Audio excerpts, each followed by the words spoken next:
اس کے لیے جنت سے کفن نہیں آیا، اسے کوئی کفن نہیں دے۔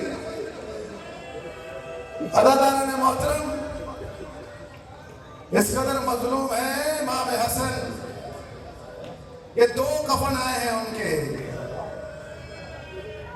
کہ بی بی نے اپنی زندگی میں 2 کفن دے دیے کہ یہ میرا بچہ جب تدفین کے لیے جائے گا اسے تیر لگیں گے، پھر اس کا جنازہ لوٹ کر آئے گا۔ عزیزان محترم، وہ وقت آیا کہ جب امام حسن کو زہر دیا گیا۔ خدا کی قسم، مجھے یہ جملہ کہنے میں نہ کوئی ڈر ہے، نہ کوئی خوف ہے، نہ کوئی آر ہے۔ لوگوں نے اپنے بیٹوں کو حکومت پر بٹھانے کے لیے آل محمد کو ذبح کر دیا، اپنے بیٹوں کو تختوں پر بٹھانے کے لیے انہیں زہر دیا، ان کے گلوں کو کاٹ دیا۔ عزیزان محترم، ایسا زہر بھیجا گیا ہے امام حسن کے لیے کہ روم سے منگوایا گیا، جس شخص سے منگوایا اس نے کہا کہ کیا پورے ملک کو قتل کرنے کا ارادہ ہے؟ یہ زہر جو تم طلب کر رہے ہو اگر اس دریا میں ڈال دیا جائے تو دریا کی ساری مخلوق مر جائے گی۔ یہ زہر کسے دینا ہے؟ کہا گیا کہ یہ زہر ایک شخص کو دینا ہے جو محمد کا بیٹا ہے۔ کس قدر ظالم تھے یہ لوگ کہ امام حسن کے لیے زہر بھیجا گیا ہے، اور خدا کی قسم کتنا مظلوم ہے میرا مولا کہ روزے کی حالت میں ہے۔ سارا دن انسان بھوکا رہتا ہے، لیکن جب افطار کرتا ہے تو چاہتا ہے کہ اس کے دل کو ٹھنڈک ملے، لیکن پانی کے اندر زہر دیا گیا ہے، اور زہر دینے والی کون ہے؟ ان کی زوجہ۔ اس ملونہ نے زہر دیا ہے، اور جب امام نے پی لیا اور پی کر کہا کہ بس اتنے سے تیرا کام ہو جائے گا، جو تو چاہتی ہے وہ ہو جائے گا۔ اب جب امام نے پی لیا، امام کی حالت خراب ہونا شروع ہوئی، اب وہ سر پر کھڑی رو رہی ہے۔ کہا جو تو چاہتی تھی وہ ہو تو گیا، اب رو کیوں رہی ہے؟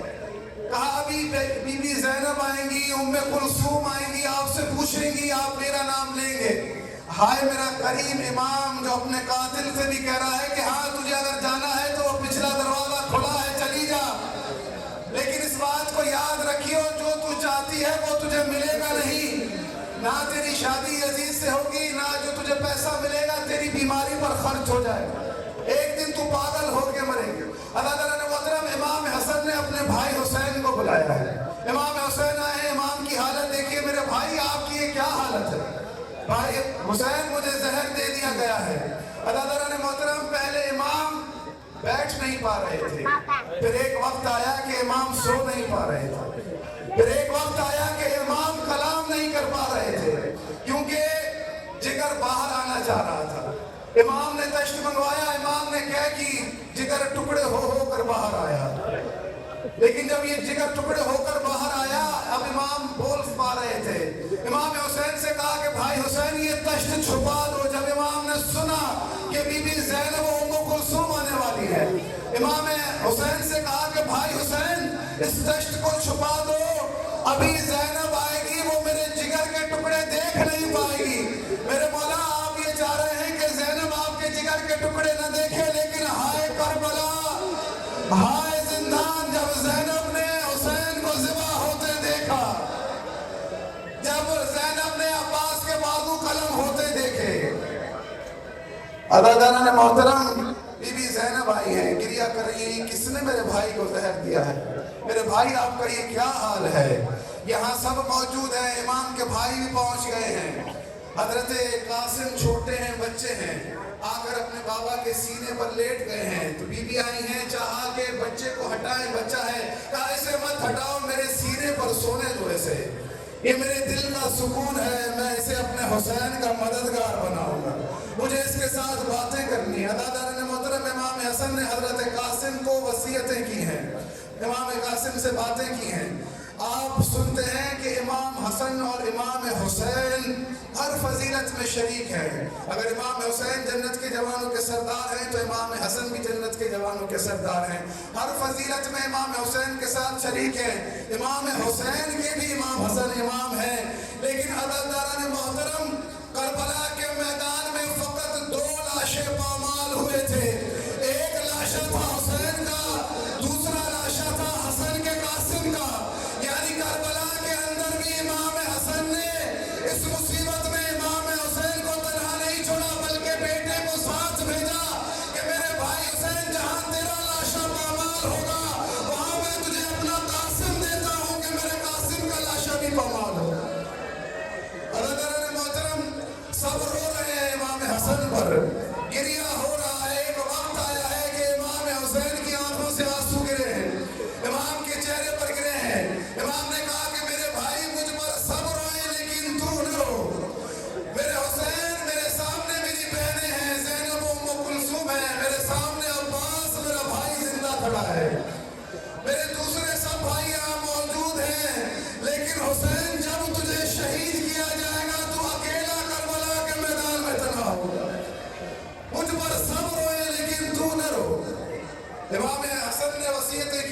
حسین کو بھائی مجھے آپ میرا جنازہ پڑھنا، آپ مجھے کفن کرنا۔ امام حسین نے امام حسن کو کفن کیا، حنوط کیا۔ اب یہ جنازہ لے جایا جا رہا ہے۔ خدا کی قسم آپ نے اپنے کہیں زندگی میں ارد گرد میں کبھی نہیں سنا ہوگا کہ کبھی کسی گھر سے جنازہ گیا ہو اور تھوڑی دیر بعد واپس آیا ہو۔ یہ جنازہ گیا ہے جنت کے جوانوں کے سردار کا، حسین کے امام کا۔ جنازہ لے کر جانے والے حسین ہیں، دفنانے کے لیے کہ اپنے نانا کے پہلو میں دفنائے جائیں۔ امام نے وصیت کی تھی، لیکن جب وہاں پہنچے ہیں تو وہاں مروان لعین موجود ہے۔ کہا ہمارے یہاں ایک فرد کو نہیں دفنایا گیا تھا، ہم دفنانے نہیں دیں گے۔ حضرت عباس کو جلال آیا، تلوار نکالی۔ امام حسین نے کہا کہ عباس یہ کربلا کا میدان نہیں ہے، یہاں تلوار نہیں نکالنی۔ میرے بھائی نے وصیت کی تھی اگر دفنانے دیں تو ٹھیک، ورنہ مجھے بقیع میں دفنا دینا۔ وہ چاہتے تھے کہ ہم بات مان لیں، لیکن پھر بھی تیر چلائے گئے۔ کسی نے اندر سے کہا تھا کہ تیر چلائے جائیں، کیونکہ وہ جانتی تھی کہ جمل کے میدان میں حسن نے کیا کیا تھا کہ جب تیر چلائے گئے، حسن کے جنازے پر تیر لگے ہیں، جنازہ گھر واپس آیا ہے۔ بی بی زینب دروازے پر ہی موجود تھی۔ جب جنازہ واپس آ رہا تھا، لوگ آیت پڑھتے آ رہے تھے کہ انا للہ و انا الیہ راجعون۔ بی بی نے جب سنا، کہا میرے بھائی کا ابھی جنازہ گیا ہے، یہ دوبارہ انا للہ و انا الیہ راجعون کیوں پڑھا ہے؟ بس گھر میں جنازہ داخل ہوا ہے، جنازے میں تیر لگے ہیں۔ بی بی زینب نے تیروں کو دیکھا ہے، دروازے کا رخ کیا ہے، پکار کر کہا ہے اما زہرا، آ کر دیکھ تیرے حسن کے ساتھ کیا ہوا ہے۔ ان ظالموں نے تیرے بیٹے کے جنازے کو تیر مارا ہے۔ الا لعنت اللہ علی القوم الظالمین، سيعلم الذین ظلموا أي منقلب ينقلبون۔ ما تطع السائل